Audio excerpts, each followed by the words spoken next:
Most beginners overcomplicate selling on Amazon, but hitting your first $5,000 profit month is way more realistic than you think.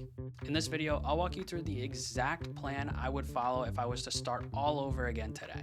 If you want an easy, repeatable way to hit 5K a month in 2026, this is it. If you want to get to 5,000 a month or even 10,000, 15,000, whatever it is, maybe it's even lower for you to decide to quit your regular 9 to 5. This is the exact way that I was able to do it, and thousands of other people are able to do it. So if I can do it and they can do it, so can you.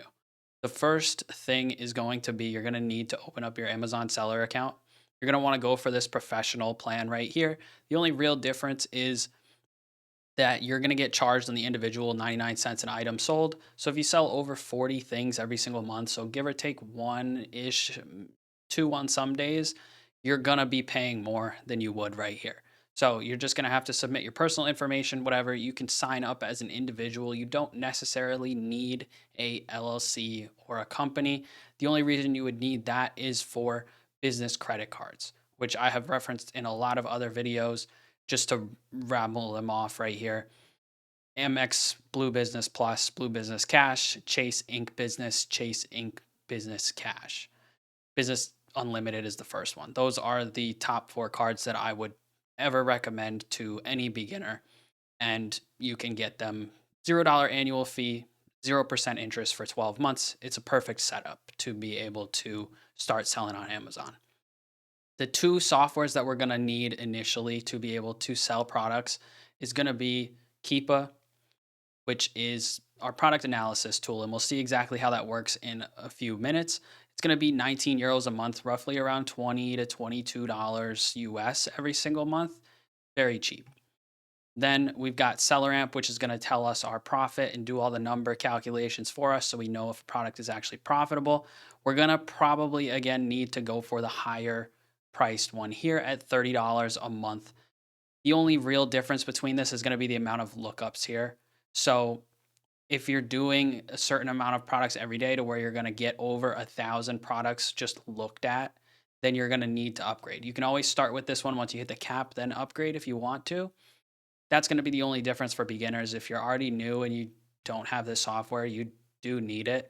The only difference for a new seller is going to be that plus how many installs you can have on your account. So if you have virtual assistants or something like that, more than one, you're going to need this because it has 5 versus 2.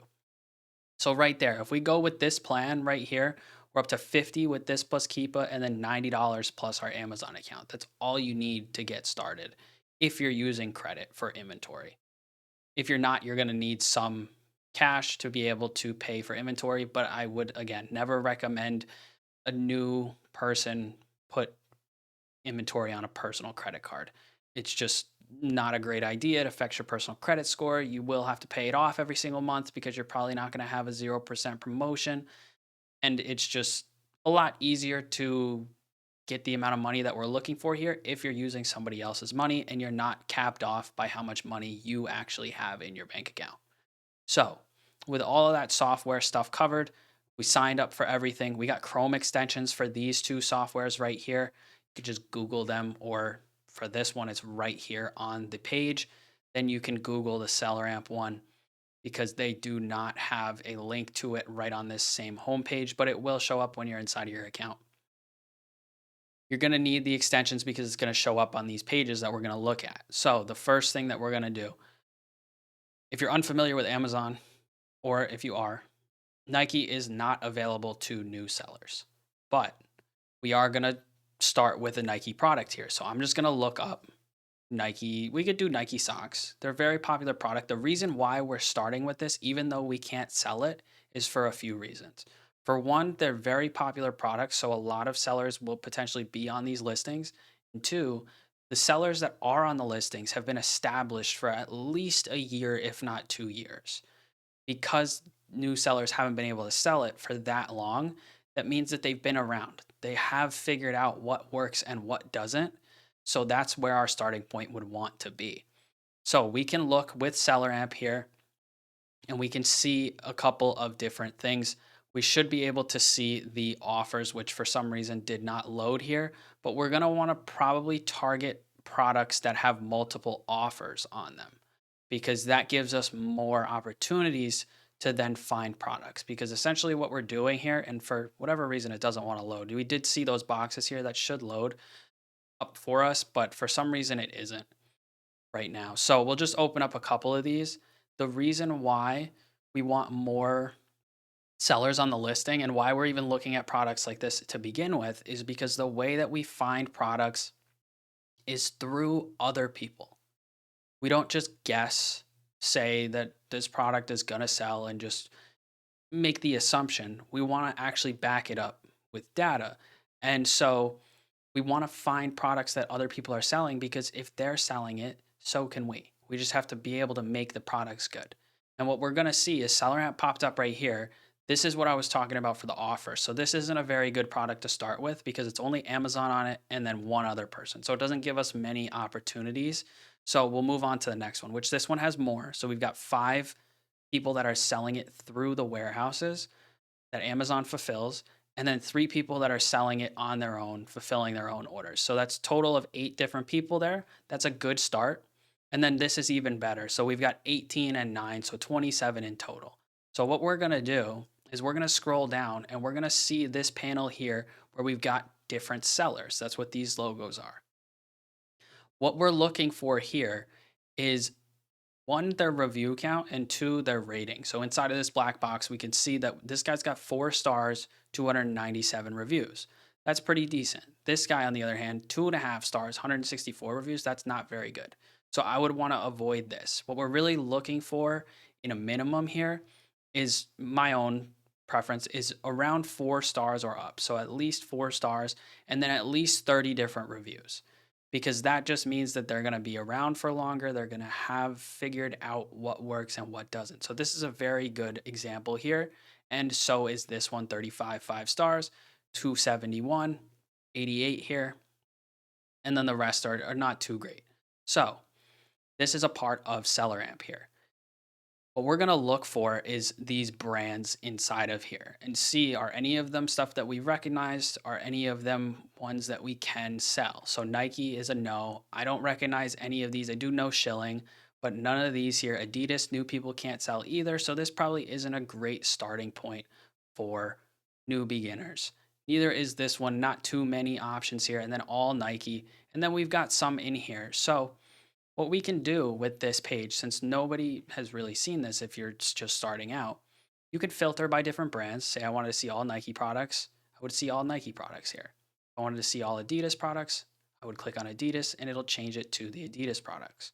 Now, Gap is a very good beginner brand.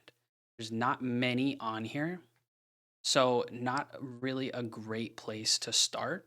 But what we can do is load more here and we can go through and we can find some more, see if we can get some. So this is all just a part of the thing. And that one's close to 20 or to 30, not exactly there.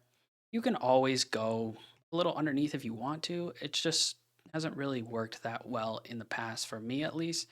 So here we've got some more, and then we've even got more right here. We're just looking through and trying to see, is there a lot of products in here or is there not? And we can even do Jockey. That's a pretty good beginner brand as well. So we'll stick with these 2. We'll run through these 3 Gap products. Now, what we're looking for here is depending on your own criteria, but I'll just run through mine just in case you want to adopt it here. So BSR sales rank. That's basically, in the simplest terms, how popular a product is inside of its category compared to everything else. So this is 9,000. The lower, the better. The lower, the faster the item sells because it's more popular. You want to have a top number here where you avoid products if it's too high, which for beginners, around 200,000. So 200K, if you see that, anything above that, probably not very fast selling item there. Estimated sales, we don't really care about as much. Offers, we don't care about the number of them unless Amazon is on them, because we don't want to compete with Amazon as a new beginner. Buy box price does not matter. Store stock doesn't matter. Now, what I do know about Gap that I'm going to share on this video and why we're actually going to look at these products here, these 2, is that Amazon does sell a lot of Gap, but it's not every single one. So knowing that, we can open this and we can go through and look at the other sizes and colors here because there's so many of them. Another 14 options here. Amazon's not going to be on every single size of every single color. So this is what Keepa looks like here. Price chart, offer chart. We want to see consistency on the top and we want to see non-consistency on the bottom, fluctuation, because that means that people are coming in, going out, they're bringing in product, they're selling out of product. That's what we want to see. But on the price side, we want to know that we can have a bottom, that there is a solidified bottom that will not necessarily change by the time we sell out. We don't want to see a ton of fluctuation like this on the bottom, on the top. That's as simple as you can get it. So inside of Keepa, we've got variations here, and then we can sort it by whatever you really want to. I usually do buy box, current pricing. And what I'm looking at here is the new offer count, which is this graph here in this small panel here. And I'm looking for that same type of look here. So like this, where it's flat, that's not what we want to see because people aren't selling out quickly. Nobody's bringing it in new really. Not a great sign here. So we're looking for consistency, or not consistency, fluctuation, which this one isn't bad, but we can get better. And as we can see here, what I was talking about, why we go through these is because this is the Amazon price column. All of these Amazon isn't on, but then we see this yellow price, they're on these. And as we keep going, they're not on this one. And then so on down here, they're also not on them. So this is, I believe, the exact one that we have here. No, that's not. That's a different one. So that's good. This one looks good as well. And Amazon's on all of these. We're going to scroll down past them. And this price is getting a little bit low. So what we're going to do is we're going to check this and we're going to see, okay, they were on it, but they sold out. And this is a very good looking chart here. So we're going to search this on Google by pressing this Google button. It's built into every Seller Amp panel that you'll ever get. It's going to search the title of the product and we're going to find that it is right here. Sometimes it's not the first option. Sometimes there's different options, but we're going to go for this one because this is the correct product. Now, what we have here is $24. We needed 16. So a lot of new sellers would just type in 24 here. Okay, negative 15%, move on to the next product. It's not profitable. That is not true. In some cases it is, but in a lot of cases it's not. So what we do is we scroll down here on the website and we're going to see 20% off email sign up. So that's a 20% off coupon that we can use on this product. So we've got 24 minus 20% here, 1920, getting close. Now, what else we have is this website that not everybody uses, that you do need to use. It's where we can buy discounted gift cards here. So we've got Gap, 20% off here. If I was to go to this website, it would most likely say buy this amount gift card for this price, 20% off. All these sites are legit. I've bought from every single one of them over the last 3 years, multiple times, hundreds, if not thousands of gift cards and hundreds of thousands of dollars worth of gift cards. And I've never had any issue with them. So we have 20% off again. So we're going to take this 1920 and we're going to minus 20%. And because we used those tools there, we made this product good. 31% ROI, $4.87 profit there. We even know that we can even check our competition here. We don't really need to. We can see the buy box price. If you wanted to check the bottom price, you can. It's a little bit under, but buy box is hitting up here for the FBA guys. If you want to back this up even more and get more certainty that you're not going to have to sell at this price, for one, if you're sending in FBA shipments, so the warehouse is fulfilling it, you don't have to worry about your competition here with the FBM because as a green logo, FBA logo, you're going to have prime shipping. 1 day, 2 days, very fast shipping. FBM, they don't have that. Customers will pay an extra $2 or $1.50-ish to be able to get their item within 2 days rather than maybe potentially a week or so. But if we want to back it up even more, come into data, buy box statistics here, and we can see the the percentages of who won the buy box when. So the percentage won here, last one, we could sort by that, 3290, 3250, 4 minutes ago, 40 minutes ago, 4 hours ago, even at 39. It's a mix, and we're not really getting to that 3170 anywhere here. This is also an average price. So it's not one to one here. It's the seller's average price. If they go up, if they go down, in the middle-ish. So we don't have to worry about that. We could check 3250 though. Don't need to worry about that. So profitable product right here. 200 units a month estimated. Probably more than that though. But this is a very good product. And we can see even now, like it's going up to 34-ish. New third-party FBA is higher, 34. So if we even get it up to 34, $5.60 profit, that's a good product. That's exactly what we want to do here. And this is going to be, I believe, the same product as the other one in red right here. So what we can do, since that is the same product, we'll just copy this price because we know that that's our price. We're at 25% on the dot here. Now, this does not look exactly like the other chart. This is good offer count movement, a little bit more unstable pricing though. So this is something that maybe you want to watch for a couple days. Make sure that it does stay flat and consistent at this because it was over here. Then the highest point of sellers reached and then somebody dropped it down. Same person both times.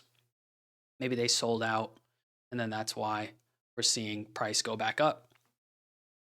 Not too bad, not something to really worry about, but if you are concerned because this is right on the dot here, then maybe save it, come back to it in a few days, see exactly what it looks like there. But that is the exact same thing that we're going to have to do every time. And we'll do a quick little calculation here to see what would we have to do to be able to make $5,000 a month or so in profit. We would need, I usually recommend about 10 units on a test order for new people. So once you sell out of those, obviously increase depending on how well it sells and everything. But essentially what we would need, if it was $5.60 profit here, let's see if we can find exactly how many we would need. So this is just calculating based off of our profit here, what we would need to get it to 5,000 if we sold the exact same products every single time over again. We would need 893 units at $5.60 profit. So if that's the case, you have 30 days or so. So we'll say if you can find 29 units a day, 29 units doesn't mean 29 products. If we're doing tests of 10, that's 3 products a day. If you're doing more than that, it's less. If you can pull in and put in the time and the effort and the work that it takes to source 3 different test products every single day for 1 month, you can potentially make $5,000 in profit. Granted that everything sells out within the next month. So you may need to do a little bit over because not everything takes a turn of 100% every single month, which not a lot of people say. They just throw this number out there and then say, just do that and then this will work. But you'll probably want to estimate over that. So maybe say 4 products every other day. So 3 one day, 4 the next day, do that for 30 days. You will hit $5,000 a month in profit. It really is, when you break it down, that easy. So get after it if this is something that you've been thinking about. Run through storefronts, follow this exact process, and just repeat it every single day. That's all you need to do. If you guys have any questions about anything I went over in this video, definitely leave a comment down below. And if you want my personalized one-on-one help to do this exact same thing and hit these kind of profit goals, there's a link in the description to book a call with me and find out exactly how I can help you out. Thanks for watching. Don't forget to subscribe, and I'll see you guys in the next video.